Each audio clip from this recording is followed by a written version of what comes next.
नमस्कार। अभी मैं मौजूद हूँ नौहट्टा में और नौहट्टा में 15 से 20 दिनों में बहुत बड़ी जल संकट होने वाली है। इस मामले में नौहट्टा प्रमुख के कार्यालय में कम से कम 50 आवेदन आ चुके हैं और इसमें मैं बता दूं कि नौहट्टा ऐसा जगह है जहां पे पहाड़ी क्षेत्र ज़्यादा है और वहां पे पेयजल की घोर संकट होती है। ऐसे में मैं यहाँ पे उप प्रमुख रविंदर राम जी का से बात करने आया हूँ कि इस संदर्भ में उनकी क्या प्रयास है।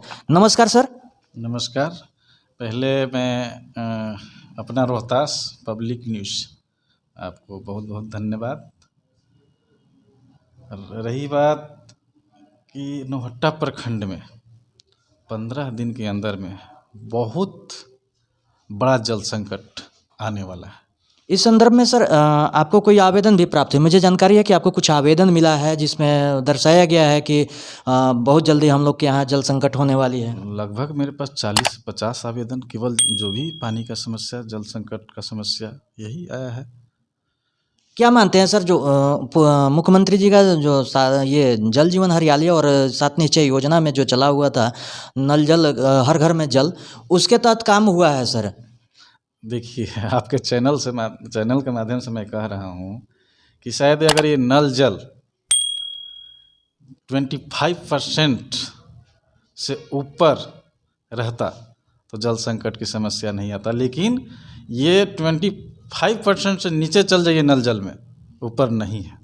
बहुत बड़ी बात उप प्रमुख जी का कहना है कि 25% भी जो सरकार का लगा हुआ जल मीनार है उससे आपूर्ति नहीं हो पा रही है। जो कह सकते हैं कि ये चीज़ बहुत दुर्भाग्यवश है। जहाँ पे मुख्यमंत्री नीतीश कुमार जो हैं वो अपने जो योजना जो लागू किया था उसमें उनका उद्देश्य था कि हर घर में जल पहुँचे, लेकिन अगर 25% भी अगर नहीं चालू है तो आप सोच सकते हैं कि विकास की खोखली दावा को आखिर कौन गलत साबित कर रहा है। ऐसे में मैं फिर से जानना चाहूँगा कि सर जो 2 तरह के कार्य किया गया है, एक बाई मुखिया के द्वारा किया गया है और एक पीएचडी के द्वारा किया गया है। पीएचडी के बारे में क्या राय है? देखिए, पीएचडी जहाँ तक है कि सक्सेस है, कुछ % हम गलत कहेंगे। आज पीएचडी है कि कुछ लोग को पानी मिल रहा है, नहीं तो नल जल की समस्या तो मैं 100% आपको बोल रहा हूँ कि अगर नल जल 75% अगर अच्छा से काम कर दिया जाए ना तो हमारे क्षेत्र में पानी की समस्या कभी नहीं होगी। और रही बात, मेरा नौहट्टा प्रखंड में बहुत पहाड़ी क्षेत्र है और जैसे उल्ली बनाही और बहुत सारे ऐसा पंचायत हैं ना कि आपका 15 दिन में पानी का समस्या एकदम आना ही आना है। और ऐसे बहुत सारा अभी से समस्या आने लगा कि हमारा कल टंग गया तो मेरा पानी नहीं मिल रहा है, बहुत ऐसा है तो ऐसे है, यही है। तो जब हम तो यही कहेंगे, पदाधिकारी से लोग से भी कहेंगे कि साथ में हम लोग हैं, मिल कर के अगर 1 महीना के अंदर में हम लोग अगर जल संकट से जो भी काम है पूरा अगर कर देंगे तो आने वाले समय में जो है हम लोग ज़्यादा परेशान नहीं होंगे। सही बात है। आने वाले 15 दिनों में नौहट्टा में प्रबल जल की संकट संभावना है। ऐसे में मैं फिर से उप प्रमुख जी से पूछना चाहूँगा कि इस संबंध में आपने किसी अधिकारी या किसी को सूचना दिया कि नहीं? मैंने देखिए पीएचडीओ को भी लिखित रूप में भी दिया हूँ, फ़ोन के माध्यम से भी बोला हूँ। और जहाँ तक कि मैं अपने जो मेरा मीटिंग था, हम लोग का समिति बैठक था, उसमें भी हमने नौहट्टा प्रखंड विकास पदाधिकारी को भी हमने सूचित किया है। और जहाँ तक प्रखंड विकास पदाधिकारी ही बोले हैं कि हम लोग 1 महीना के अंदर में है, जो कि अगर अभी से हम लोग नहीं सही करेंगे तो फिर हम लोग को परेशानी होगी। ये प्रखंड विकास पदाधिकारी भी इसमें हैं शामिल कि हम लोग को जल संकट से जूझना पड़ेगा। उप प्रमुख जी का कहना है कि इसमें सभी लोग मिलजुल कर अगर अभी से प्रयास किया जाए तो आने वाले 15 से 20 दिनों में जल संकट की जो घोर समस्या आने वाली है उसकी निजात 75% मिल सकती है।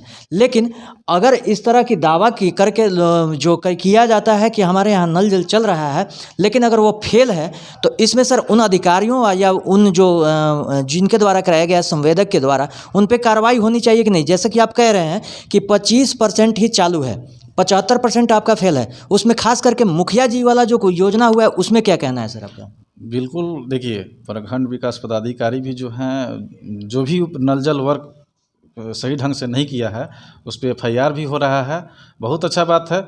लेकिन हम कहेंगे कि एफआईआर होने के साथ साथ अगर अभी से जो भी हैं हमारे मुखिया जी हुए चाहे वार्ड सदस्य हुए, सभी कोई मिल करके अगर समस्या का समाधान कर देते हैं तो जल संकट से बड़ा कोई संकट है ही नहीं। तो हम लोग कि ये नहीं सोचना है कि हम एफआईआर हो जाएगा तो ये हो जाएगा, नहीं, अभी से भी सुधार करके अगर नल जल को 75% भी सही कर दिया जाए तो समस्या, मेरे प्रखंड का समस्या समाधान हो जाएगा। सही बात है सर।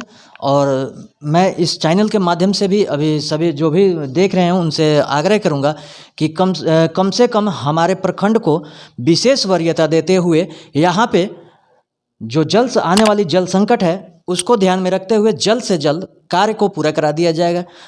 सर किस तरह की समस्या आ रही है यहाँ पे, जैसे कल खराब या न कुछ इस तरह का क्या समस्या आ रही है? समस्या देखिए, बोर तो लगभग हो ही चुका होगा ना, वो है बोरवेल सही है, और जहाँ बोर भी हुआ है तो समस्या है आ रहा है कि 10 घर पानी आ रहा है तो 10 घर पानी नहीं पहुँच रहा है।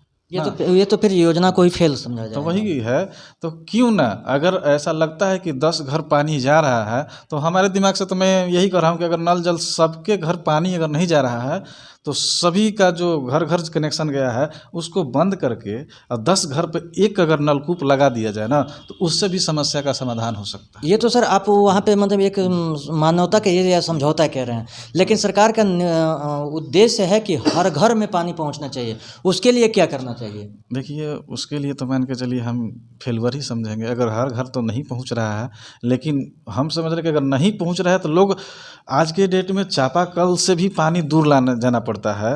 तो जहां अगर 10 घर में पानी जा रहा है, अगर वही कनेक्शन को बंद कर करके एक भी अगर 10 घर पे अगर चालू हो जाएगा ना तो समझिए कि एक मान्यता से समझिए चाहे जो भी समस्या का समाधान हो सकता है। लेकिन नल जल को तो हम जहाँ तक कहेंगे कि 25% से ज़्यादा मेरे नज़र में जो मेरे पास मौजूदा जनता, स्थिति है, हाँ, जनता के आवेदन और जनता के वार्तालाप जो भी बोलते हैं की मौजूदा स्थिति को देखते उसके स्थिति से हमको 25% भी नल जल का काम सही नहीं हुआ है। चलिए, बहुत बहुत धन्यवाद सर आपको हमसे बात करने के लिए।